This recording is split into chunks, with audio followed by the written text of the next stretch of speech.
I used to try to have and a lot of times, even though I forget to give it to Jeff, becoming secure. I don't wish to overexpose, and I don't think I'm in danger of doing that, not with this group anyway. I don't wish to overexpose to the point that it loses its savor once that it arrives. But to the point, as I said, that once it gets here, we've talked so much about it, it's kind of lost. Maybe I've taken something away from it. But can you believe that the Passover and the days of unleavened bread are just over a week away? When we first started speaking seriously about the Passover, and it seems like after the Feast of Tabernacles is over for 2 or 3 weeks, we start already looking forward to the next set of holy days, and even though it seems like a long time from the last great day to the Passover, doesn't seem like the new year gets started, or what they call the new year, that we start, putting our minds on that. But when we first started speaking seriously about it, it was months away. And you're thinking, yeah, we talk about the Passover, but it's way down the road. And again, here it is, just over a week away. So in those months, since we did that, since we started talking about it, we've made some tracks here and there. We've talked about our heritage. We've, went over some of the things with Abraham and Isaac and Jacob, whose name was changed to Israel, and Joseph and the sons of Joseph and that kind of stuff, our heritage. So, and how they came to be in Egypt to begin with, and the slavery, and God hearing the pleas, which brings us to the point, their cries go out, God hears them, and then there's a plan set forth to bring them out. And then, we sat around the table. That leads us to Passover time, and we sat around the table and we discussed the first Passover, continued the discussion. Even that one, first one went into, the New Testament Passover. We can discuss that. We can debate. We can debate those things. We can debate the Lord's Supper versus Passover, the 14th versus the 15th, whether or not, the days of unleavened bread are a different and distinct, separate and distinct celebration. And we do all that without collateral damage. None of us are, or at least I don't think so, that there's someone that didn't show up today because, they got hurt during the Bible study. We're able to do that, and I felt, good about that we are a group that's able to do that kind of thing and even have some lively discussions, and it doesn't cause any, hard feelings. But now, brethren, we are to the point, being it that it is, as tomorrow comes will be a week away, we are to that point of getting into the Passover zone. We've talked about it. We've talked about the tune-ups and waiting, these clunkety cars that's rolling around with the smoke belching out of them, and the windows are all messed up and got bugs everywhere, and we're just chugging and smoking in here. And we're getting to the Passover where we can get serviced and get ourselves cleaned up and zoom out for another year. And that's what it's all about. That's the way it works. That's what we do. So we're in that position now where we're 7-8 days away when we got to start getting that tunnel vision and having that target out there. It's no longer just talking about it and it's months away.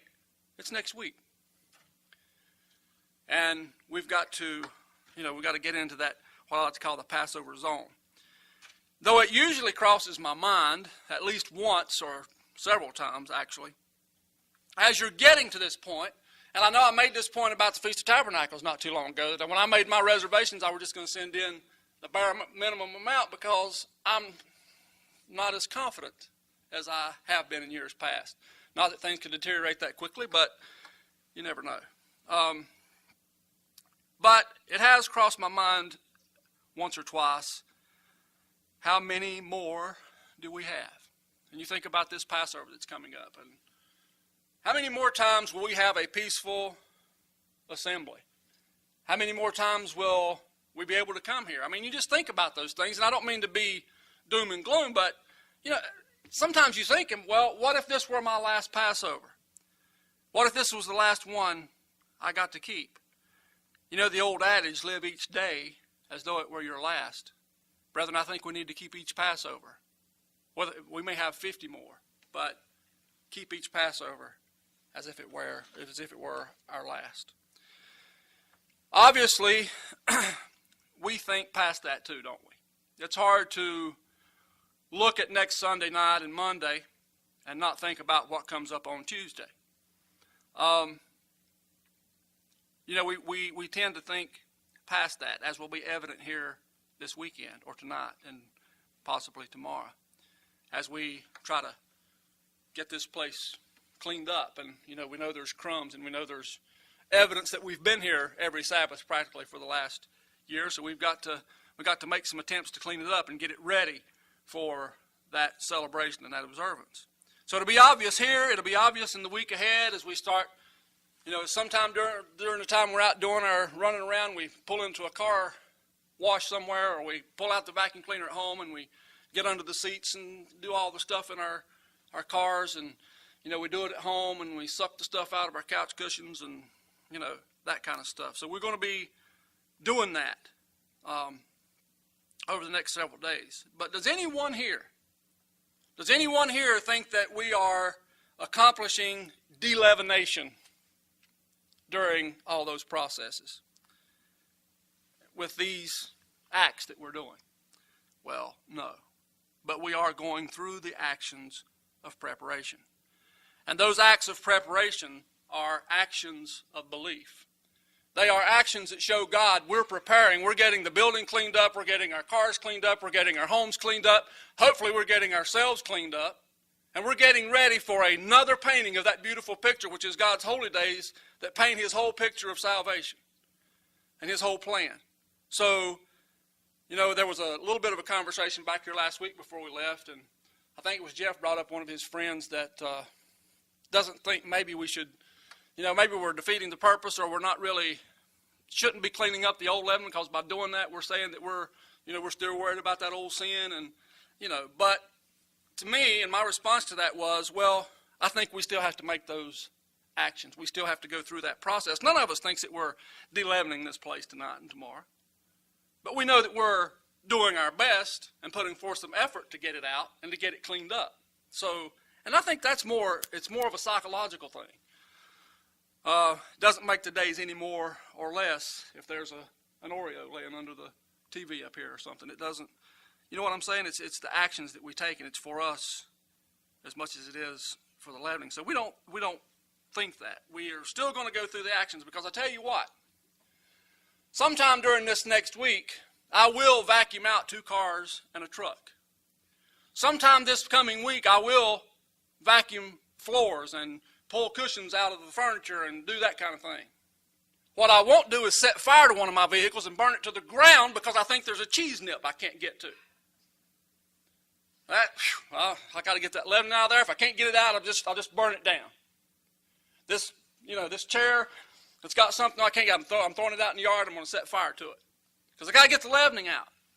I'm not going to do that because there's something there that I can't reach. I wasn't planning on eating that crumb that has worked its way down to the nether regions of my sofa upholstery.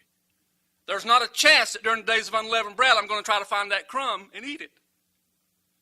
So if it's there, it's there, as long as I've made that effort.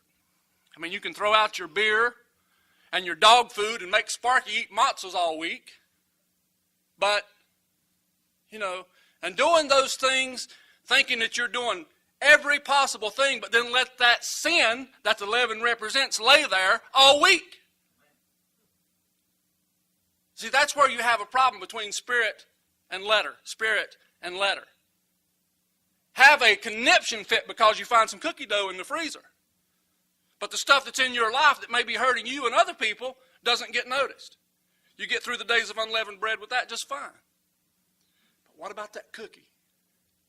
What about that cheese nip that made me set my truck on fire?